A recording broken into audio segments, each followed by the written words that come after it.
Assalamualaikum warahmatullahi wabarakatuh. Perkenalkan, nama saya Aura Kamalia dari kelas 10 TJKT 1. Di sini saya akan menjelaskan tentang networking models. Oke, di sini kita dapat melihat pada materi kali ini yang pertama kita akan membahas tentang konsep networking models, TCP/IP model, encapsulation and decapsulation, dan OSI layers model.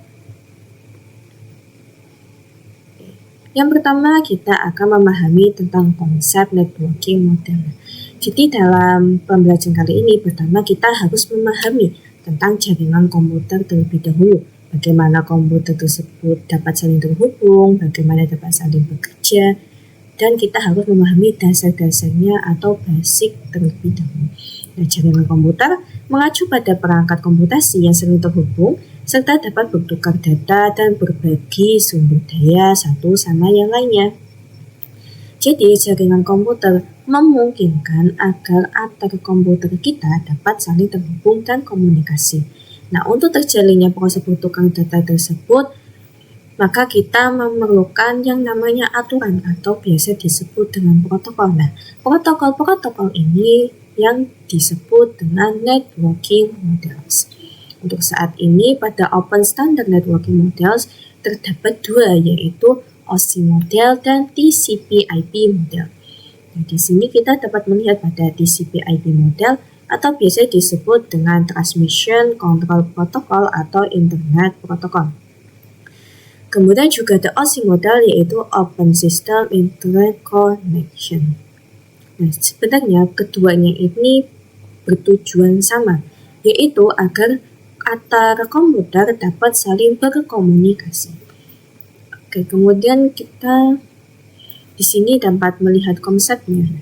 Before open networking model exist. Jadi sebelum ditemukannya networking model, dahulu kala sudah terdapat sebuah networking model sendiri. Nah, ini each vendor create their own networking model. Artinya, setiap vendor ini memiliki networking modelnya mereka sendiri-sendiri.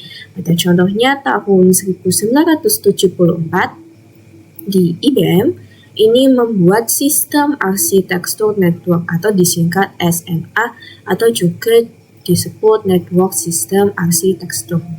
Other vendor also create their own networking. Nah, setiap vendor ini pasti membuat networking mereka sendiri-sendiri. Maka di sini muncullah sebuah permasalahan, bagaimana agar setiap vendor dapat saling terhubung, sedangkan mereka memiliki protokolnya sendiri-sendiri. Maka muncullah yang disebut networking model. After open networking model, each vendor use some networking models then can communicate each other model. Artinya, dengan adanya networking model, maka setiap vendor dapat saling terhubung dan berkomunikasi. Nah, di sini kita dapat melihat, misalnya ini ada vendor 1, terus IBM, dan vendor 2, ini mereka ingin saling terhubung. Bagaimana caranya? Nah, kita dapat menggunakan networking model tadi. Kita akan mengambil contoh yaitu TCP/IP. Misalnya ini vendor 1 menggunakan protokol TCP/IP, IBM juga TCP/IP, vendor 2 juga TCP/IP. Maka, ketiga vendor ini dapat saling terhubung dan komunikasi. Oh iya, untuk ini TCP/IP model ini lebih sering digunakan karena lebih praktis saja dan pengaplikasiannya itu lebih mudah. Sedangkan jika yang satunya yaitu yang OSI model, ini juga sama untuk saling menghubungkan. Cuma jika OSI model ini biasanya digunakan untuk media pembelajaran saja. Dan selanjutnya kita akan membahas tentang TCP/IP model. Jadi TCP/IP model itu apa? Jadi TCP/IP model merupakan networking model yang saat ini konon digunakan. Seperti yang saya katakan tadi, TCP/IP ini lebih sering digunakan daripada OSI model. Dari TCP/IP ini mendefinisikan suatu protokol agar komputer, terutamanya yang berbeda network, itu bisa saling komunikasi. Intinya sama, yaitu agar satu vendor dapat berkomunikasi. Nah, TCP/IP ini dibagi menjadi pecahan-pecahan yang lebih kecil atau biasa kita kenal yang disebut dengan layers. Jika pada TCP/IP ini kita memiliki 4 layer jika pada datanya kita memiliki 4 layer. Sedangkan pada pengaplikasiannya kita menggunakan 5 layer. Ini kita dari bawah dari network access, internet, transfer, application, dan sama seperti physical, data link, network, transport, dan application. Jika pada OSI model kita menggunakannya itu 7 layer. Namun kali ini kita akan membahas tentang TCP/IP model terlebih dahulu. Oke, kita akan masuk kepada layer yang pertama yaitu application layer. Application layer itu apa? Jadi application layer ini berfungsi sebagai antarmuka dengan aplikasi. Jadi misalnya kita menggunakan aplikasi, maka antarmuka atau yang pertama kita lihat itu berupa application layer. Nah, beberapa contoh yaitu dengan protokolnya HTTP, POP3, SMTP, IMAP, SSH, dan lain sebagainya. Kita biasa menggunakannya itu dengan HTTP. Ini kita bisa buka link ini terlebih dahulu. Oke, ini kita dapat membrowsingnya. Jadi jaringan komputer adalah sesuatu yang rumit dan kompleks, baik itu dari perangkat-perangkatnya, media penghubungnya, hingga pada aplikasi yang berjalan di dalamnya. Dan perangkat-perangkat tersebut biasanya diproduksi oleh vendor yang berbeda-beda, seperti router board yang diproduksi oleh Mikrotik dan Cisco, kemudian ada web browser yang diproduksi oleh Google dan Mozilla, dan lain-lain sebagainya. Jadi, gimana sih cara kerjanya application layer ini? Nah, kita ini dapat melihat di sini. Nah, di sini ada 2 jenis networking, yaitu ada chaos networking dan juga moderate networking.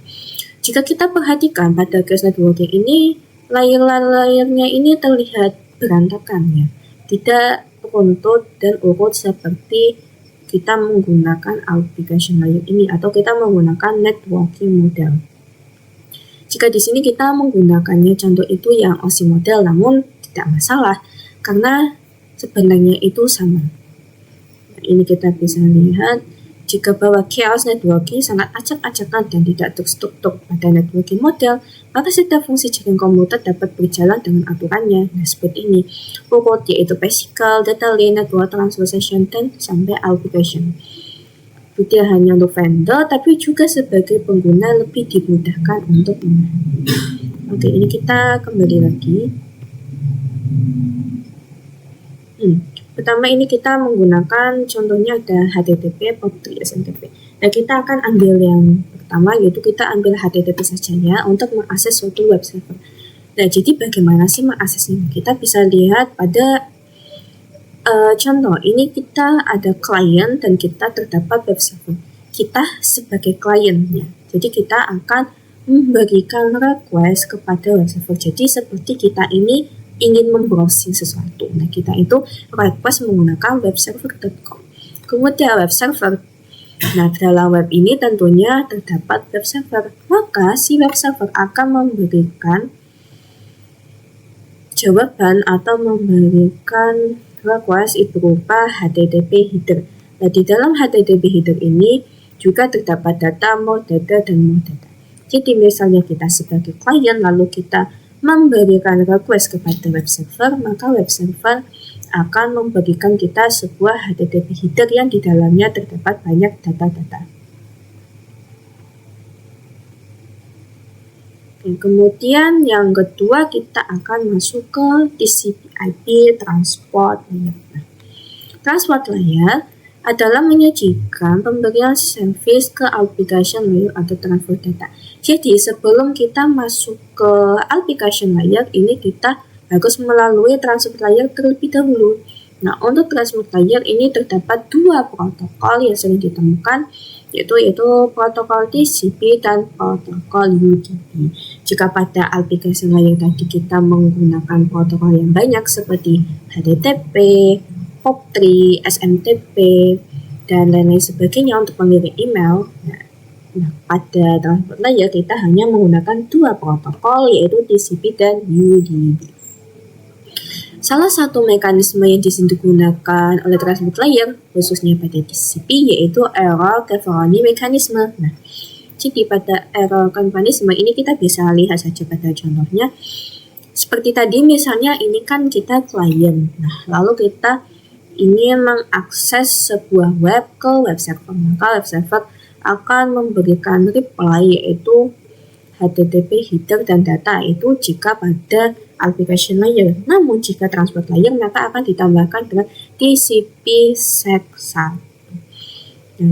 Namun terkadang hasil yang dikeluarkan tidak selalu ada. Misalnya kita sedang mencari kemudian datanya itu hilang atau tidak ditemukan, maka pada transport layer akan memberikan sinyal yang berupa error, yaitu dengan error mekanisme atau yang kita sebut dengan TCP tadi. Nah, di sini dengan adanya error ini terkadang karena ini kelebihan klien atau orang yang mengakses. Jadi kelebihan akses hingga tidak dapat menampung dan terjadinya error tersebut. Jika terjadi error, maka si klien akan mengirim request yang kedua yaitu send set2. Jadi kita akan mengirim request lagi, kemudian web server akan memproses lagi dan memberikan data yang sudah hilang tadi. Itu juga jika kita menggunakan TCP. Nah, bagaimana jika kita misalnya ada yang dengan UDP? Jadi TCP dan UDP itu berbeda ya. Jika UDP itu more faster atau lebih cepat, ini bisa digunakan pada video streaming, games, dan aplikasi yang membutuhkan kecepatan data. Dan kita ambil saja contoh, untuk TCP kita menggunakan video konten YouTube. Nah, untuk UDP kita menggunakan misalnya video streaming saja. Misalnya kita menonton YouTube. Kalau misalnya sinyalnya kita lemot atau terjadi error kan pasti itu akan berputar-putar lah. Nah, itu berputar-putar merupakan adanya error mekanisme atau yang kita sebut tadi yaitu TCP. Jika misal di YouTube terus kita berputar-putar lalu itu terjadi error, maka itu server akan membutuhkan waktu untuk menampilkan kelanjutannya. Nah, jika sudah tidak error lagi atau sudah teratasi, maka video akan lanjut berjalan. Namun jika pada video streaming, kalau misalnya kita lagi nonton live nih ya, kita lagi nonton streaming, nah itu kan misalnya kita jaringannya jelek nih. Nah, jika jaringan jelek itu biasanya videonya itu akan berhenti dan videonya akan jalan lagi jika jaringannya sudah bagus, tapi tidak seperti pada video pada konten-konten YouTube. Jika di konten YouTube kan akan berhenti di situ dan akan memutar yang telah hilang tadi. Namun jika menggunakan streaming, misalnya kita streamingnya sudah sampai akhir, ya berarti kita akan langsung ke video akhir. Jadi yang terlewat ya sudah terlewat, atau jadi yang UDP itu akan bodo amat lah, kayak gak akan memberikan request yang hilang tadi. Nah, untuk transport layer seperti itu. Untuk layer yang ketiga, kita memiliki network layer. Untuk network layer, hanya terdapat satu protokol yaitu IP. Jika tadi kita kan mendapat banyak protokol ya seperti HTTP, terus pada aplikasi layer itu menggunakan HTTP, terus tadi yang sebelumnya itu transport layer kita menggunakan TCP dan UDP. Jika pada network layer kita hanya menggunakan satu protokol yang disebut dengan IP atau juga Internet Protocol. Nah, IP sendiri ini menyediakan dua fitur yang sangat penting nih teman-teman, yaitu ada addressing dan ada routing. IP ini kan biasa disebut dengan IP address lah. Fungsi fitur yang paling utama yaitu ada addressing dan ada routing. Yang pertama yaitu addressing atau addressing itu sendiri memberikan nama pada perangkat di jaringan komputer. Tentunya setiap komputer harus memiliki nama atau kode uniknya sendiri-sendiri agar kita dapat membedakan antara komputer satu dan komputer yang lain. Seperti kita berbicara dengan teman kita, maka tentu saja teman-teman kita mempunyai nama agar kita dapat membedakan mereka satu persatu. Kemudian fungsi yang kedua itu terdapat routing, yaitu fitur yang digunakan pada IP di bagian network layer yang bekerja layaknya kantor pos mencari rute tercepat untuk sampai tujuan. Jadi jika routing ini untuk menghubungkan yang beda network, jika yang sama network itu kita menyebutnya dengan switch. Untuk contohnya routing, ini kita bisa lihat misalnya nih kita mempunyai dua server, yaitu 192.168.1.1 dan 192.168.1.2. Nah, bagaimana sih agar ini dapat saling terhubung dengan kecepatan dan juga yang lebih cepat? Nah, ini kita akan menggunakan sistem routing, di mana pada router-router ini akan saling dihubungkan dengan switch. Dan maka routing ini akan memberikan jalan yang tercepat atau yang paling efisien. Misalnya dari sini, lalu ini kita ingin mengirim sebuah data kepada server kedua, yaitu 192.168.1.2. Jadi anggap aja misalnya ini klien, lalu ini servernya. Nah, ini agar dapat saling terhubung, bagaimana caranya? Kita dapat menggunakan yang disebut dengan routing. Nah, di sini misalnya ini dari sini, lalu ini kita akan ke sini, sini, seperti itu. Jadi menentukan jalan yang tercepat atau biasa disebut dengan tadi yaitu kantor pos. Oke, yang kemudian kita terdapat TCP/IP model data link layer dan physical layer. Untuk data link layer mendefinisikan protokol yang dibutuhkan pada physical layer. Physical layer sendiri ini apa? Lagi ini kita bisa bahas terlebih dahulu. Untuk physical layer ini mendefinisikan cabling atau suatu jaringan komputer. Artinya, jadi vendor satu dengan vendor yang lain ini kita menghubungkannya pakai apa? Namun dengan nyata, yaitu cabling. Sesuai namanya, cabling pastinya tertuju pada kabel. Namun, pada physical layer ini terdapat dua jenis, yaitu terdapat wireless dan terdapat wireless. Jadi, bagaimana agar antara vendor-vendor ini dapat saling terhubung?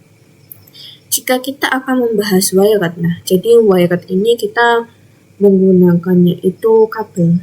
Jadi kabelnya biasa yang kita gunakan, contohnya itu seperti kabel UTP. Untuk wireless ini biasanya kita menggunakan gelombang elektromagnetik. Nah, ini kita bisa nyoba cari ya. Ini kita coba cari kabel UTP. Kita bisa lihat. Nah, kabel UTP ini berbentuk seperti ini ya. Nah, seperti ini. Kalian bisa browsing-browsing, bisa belajar. Lalu ini kan kabel UTP untuk wireless. Nah, bagaimana kalau wireless? Kalau wireless ini kita menggunakan berupa gelombang elektromagnetik. Nah, seperti ini. Jadi gelombang elektromagnetik ini berupa gelombang-gelombang atau bisa disebut juga dengan kabel ya. Nah, seperti itu. Oke. Tadi kita sudah melihatnya. Kemudian nanti kita akan membahas tentang data link layer juga. Data link layer ini fitur pada data link layer berupa FCS atau Frame Check Sequence, yaitu error detection mechanism, atau hanya mendeteksi error tanpa recovery. Jika pada transport layer kita bisa melihat ini menggunakan TCP. Nah, jika TCP itu kan tadi seperti memberikan data-data yang hilang seperti itu ya, atau yang disebut dengan recovery. Data link layer. Nah, jika data link layer ini kan kita menggunakannya itu FCS atau Frame Check Sequence. Jadi pada error detection ini kita hanya mendeteksi error. Data link layer ini kan berada di bawah pada transport layer tadi ya. Nah, berarti data link layer ini akan memberikan sinyal atau memberikan ini tadi yaitu deteksi, yaitu mendeteksi adanya sebuah error. Maka sinyal ini akan diberikan ke transport layer yang kemudian akan diubah menjadi protokol TCP tadi. Nah, biasanya ini menggunakan addressing yang digunakan data link layer adalah MAC address seperti itu. Selanjutnya kita akan membahas tentang encapsulation and decapsulation. Jadi encapsulation dan decapsulation itu apa? Jadi encapsulation itu proses membungkus data dengan header pada data di setiap layernya. Adapun decapsulation maka itu sebaliknya. Nah, untuk lebih jelasnya kita dapat lihat contohnya saja. Anggap saja jika encapsulation itu seorang sender dan decapsulation-nya itu seorang receiver. Jadi misalnya sebuah sender, nah kita kan akan mencari data nih. Nah, pada data ini disebut pada application layer, ini disebut data. Nah, ini merupakan bagian pada application layer atau layer yang paling atas. Kemudian kita akan beralih kepada keduanya, yaitu pada transport layer. Nah, di sini maka akan tertambah yang disebut dengan TCP header. TCP header, maka di sini pada transport layer data ini disebut header segment seperti itu. Kemudian kita akan ke bawah lagi kepada networking layer. Pada networking layer maka akan tertambah dengan IP atau IP address tadi. Kemudian kita ke bawah lagi. Pada proses networking layer ini segmennya bernama IP packet. Lalu pada data link layer ini kita tertambah berupa data link, yaitu bisa disebut header dan trailer. Ya, itu seperti kepala dan ekor seperti itu ya. Nah, jika ini semuanya sudah ada proses, maka kita beralihlah ke specific layer dan akan membentuk sebuah bit. Nah, bit itu sebuah komunikasi sebuah komputer. Jadi, komputer itu berkomunikasi dengan bahasanya sendiri atau bahasa bit itu biasanya 10101 seperti itu. Nah, maka di bagian sini akan terjadilah proses yang disebut decapsulation. Nah, decapsulation itu mengubah bit tadi akan menjadi sebuah data. Nah, mengubahnya itu yang dari datanya terdapat frame atau data link ini, maka data link layernya ini akan dihapus. Lalu kemudian kita akan ke atas, ke IP paketnya akan dihapus, lalu ini kita ke atas lagi, header segmennya dihapus. Nah, kemudian akan membentuk sebuah data. Dan data ini yang kemudian akan disajikan kepada klien kita tersebut. Jadi seperti itu, terdapat proses encapsulation dan decapsulation. Oke, yang terakhir kita akan membahas OSI model. Jika tadi kita membahas TCP/IP model, sekarang kita akan membahas OSI model. Jadi OSI model itu apa sih? OSI model itu sebenarnya sama dengan TCP/IP, hanya saja ini digunakan yang lebih sering itu TCP/IP. Karena apa? Karena perkembangan protokolnya atau modelnya TCP/IP lebih dominan dibandingkan dengan OSI layer. Namun OSI layer bisa dipelajari karena mudah dipahami. Sebelumnya adanya network model, setiap vendor kan membuat protokol mereka sendiri-sendiri. Dengan adanya protokol-protokol itu, maka muncullah sebuah pertanyaan, bagaimana agar setiap vendor dapat saling terhubung antara satu dengan yang lainnya? Maka terciptalah ya sebuah networking model atau perkomunikasian antara vendor. Nah, oleh karena itu dibuatlah sebuah model standar atau spesifikasi minimum oleh ISO atau International Organization for Standardization. Nah, pada tahun 1984, nah, dengan nama OSI atau Open System Interconnection atau biasa disebut dengan OSI 7 Layer Model. Sesuai namanya, OSI 7 Layer berarti memiliki 7 layer. Jika pada TCP/IP kita mempunyai 4 layer pada data dan pengaplikasiannya yaitu menggunakan 5 layer, jika OSI layer kita menggunakan 7 layer. Nah, pada OSI model layer ini terdapat 7 lapisan yang berupa application layer, presentation layer, session layer, transport layer, network layer, data link layer, dan physical layer. Nah, jadi ini kita bisa melihat di sini ada application, presentation, session seperti tadi. Nah, ini adalah pada OSI model dan ini yang TCP/IP model. Sebenarnya hampir sama, hanya terdapat sedikit perbedaan saja. Nah, jika application layer ini terbagi menjadi 3, jika di dalam OSI model akan terbagi menjadi application, presentation, dan session. Nah, kemudian last one network data link physical itu masih sama dengan TCP/IP model. Jika pada layer pertama OSI model ini biasanya dinamai dengan layer 7 PDU. Nah, biasanya itu simbolnya itu L7 PDU, lalu ini L6 PDU, L5, L4 hingga pada L2. Nah, kemudian di sini akan berbentuk dengan bit atau dengan physical. Seperti itu.